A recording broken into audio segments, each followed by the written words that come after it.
HOA Karen screamed when I parked at my cabin, then froze when the sheriff backed me up. Introduction. Cabin in the woods. It was a peaceful weekend. My cabin, my getaway from the city, was surrounded by tall trees and a serene landscape. I parked my truck as I always did. Nothing unusual. Little did I know, today would become a story I'd tell for years. The first sighting. As I stepped out, I noticed a familiar figure approaching Karen, the notorious HOA board member, her face red, arms waving.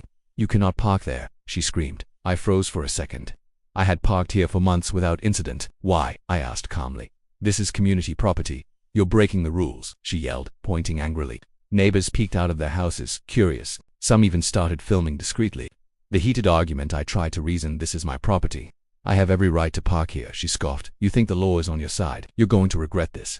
She called the HOA office mid-scream. "This man is illegally parking at his cabin." The rest of the neighborhood started gathering, parking permits and property lines. I calmly showed my legal documents, property deed survey markers, local permits. Karen glanced at them but kept yelling, "You can't fool me. Rules are rules."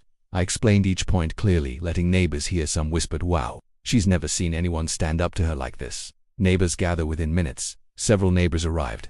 Some supportive, some just curious. Karen tried to intimidate them. "This is private. Move along." But they were watching. Cameras out, phones recording. Her temper flared. Threats and ultimatums. Karen started giving ultimatums. "Move your vehicle immediately. I will call security. Fines will start tomorrow." I stayed calm, explaining I was fully within my rights. She tried escalating the situation further by calling other HOA members. "The sheriff gets involved." I knew this could escalate into physical confrontation if not handled properly. I called the local sheriff ahead of time. Explained. Property lines, legal parking rights, HOA harassment history. Within an hour, the sheriff arrived. Karen froze. Her voice faltered, words disappeared mid-sentence. The sheriff calmly stated, "This is private property. The HOA has no authority here. No towing or fines can be enforced." The standoff begins. Karen refused to leave. Yelling, finger-pointing, attempting to rally neighbors against me. I stood beside the sheriff, calm and silent. Neighbors watched. Some whispered, "This is intense. This is going viral." Cameras rolled as every word, gesture, and reaction was captured. "I will call security. Fines will start tomorrow." I stayed calm, explaining I was fully within my rights. She tried escalating the situation further by calling other HOA members. "The sheriff gets involved." I knew this could escalate into physical confrontation if not handled properly.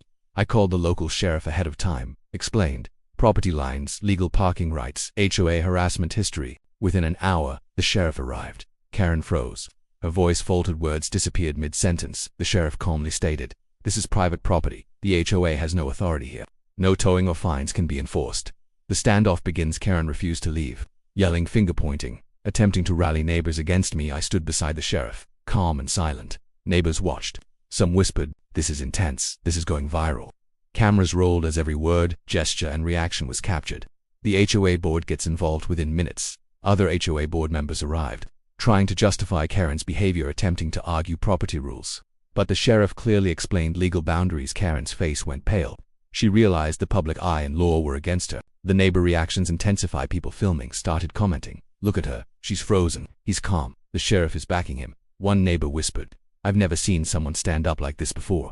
The tension built over minutes, every second amplifying drama. Karen's desperate moves. Karen tried, claiming community emergency, trying to mobilize security, threatening lawsuits. The sheriff calmly shut every claim down. No evidence exists of a violation, no authority to remove him. Her rage turned into humiliation.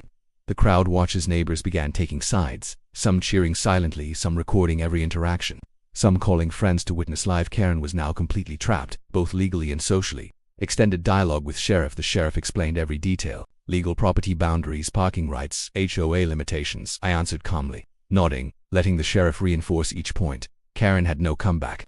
The long standoff won 5-20 minutes of suspense for nearly 20 minutes. Karen tried new arguments. Sheriff responded firmly. I stayed silent, observing reactions. Neighbors watched and recorded. Her energy drained. Her screams turned to whispers. Karen realizes defeat. Finally, Karen slumped. Face red, hands shaking, no words left. She muttered, "I'll report this later." The sheriff calmly said, "Property owner is correct. No further action." The HOA board members looked embarrassed. Aftermath. After Karen left, I parked freely, enjoyed peace. Neighbors respected me more than ever. Social media videos spread the story quickly. The HOA realized that harassing property owners publicly backfires. Lessons learned: know your property rights. Documentation is key. Stay calm under pressure. Fear and aggression can be countered with patience. Law and order back you up. Don't try to fight illegal intimidation alone. Community witnesses matter. Public observation strengthens your position. Call to action for viewers. How would you handle an aggressive HOA member? Would you call law enforcement immediately or negotiate first? Comment below with your answers. Also, tell me, where are you watching this story from? Drop your city and country. If you enjoyed this story, like, subscribe, and hit the bell for more crazy HOA and property defense stories.